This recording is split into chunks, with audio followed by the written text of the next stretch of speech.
You're now watching us arrive at the multi-million-dollar, 110-acre Boulder, Colorado horse ranch of Jeff Wycoff, founder and president of ZAP, the professional tile and grout restorer. It's understood that ZAP is the longest running direct response spot ever run. You know, folks, when I did my show called Keys to Success, I spent years interviewing the most successful entrepreneurs in America.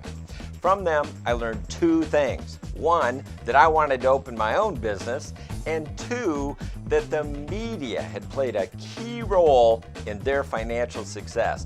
So I've spent the last 20 years making the media accessible and affordable to the small and medium-sized profit-oriented business to help them achieve their own American fame and fortune.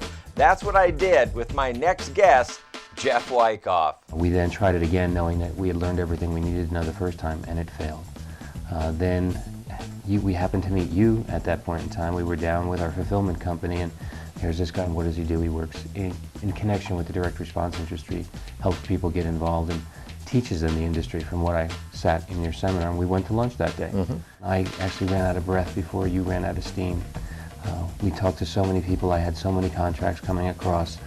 I got a phone call one day sitting in Pasadena, California, sitting in my truck, doing my construction company, and it was one of the companies you had introduced me to, calling me on my cell phone saying, we've got two products that Value Vision. I need another product to go on Value Vision, so he had two, needed a third. So I said, fine, we made the inventory, we sent it out to Minnesota, and we presented ZAP for the first time to the public, and we sold out within 5 minutes. I came home all excited, and ZAP became ZAP, the professional porcelain fiberglass tile and grout restorer, and that was, the beginning of a $200 million run.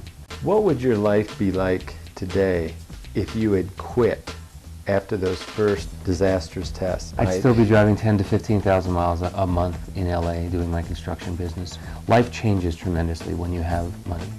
And I'll give you an example. One of our sister schools was about to go bankrupt. So I just wrote a check to save the school. My wife wanted this farm. I just wrote a check to buy the farm. My wife wanted a Lexus. I got a Lexus. People who need help, you can help. When you want to make a business decision, you want to buy a company, you can buy a company. Time changes. Your kids can go and do what they want to do. I haven't changed much as far as my values or anything else. It's just my ability to touch other people's lives has changed tremendously.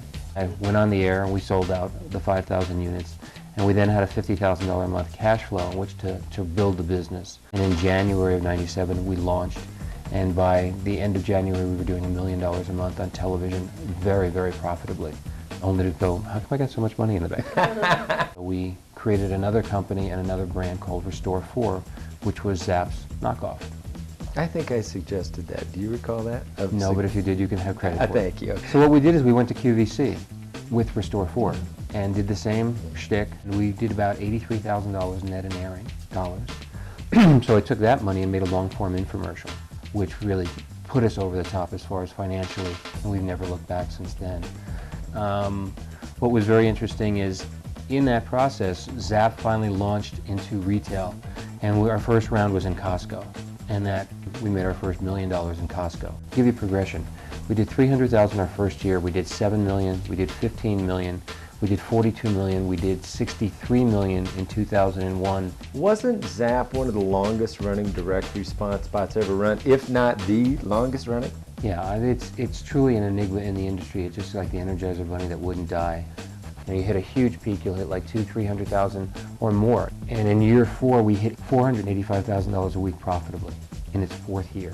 And we just kept tweaking it a little bit. We changed the offer, we changed the look of it. It never died, it never just ended. And it was continuously on the air for 5 years, never off for a day. Products don't sell themselves. Isn't it more about the unique selling proposition? Absolutely. I mean, I think it's very, very simple, the analogy of a cleaner versus a restorer. I mean, I had a guy look at me saying, how the heck are you going to sell a tile cleaner for $20? The truth is, you don't sell a tile cleaner for $20. You can sell a restorer for $20 because what's it cost to replace a bathtub? A couple $1,000 to rip it out and do all the plumbing and everything else. What's it cost to replace a shower? What's it cost to replace a sink? So our concept was to save the money from replacing. Actually, our trademark slogan was don't replace it, restore it. There's a concept, there's a niche.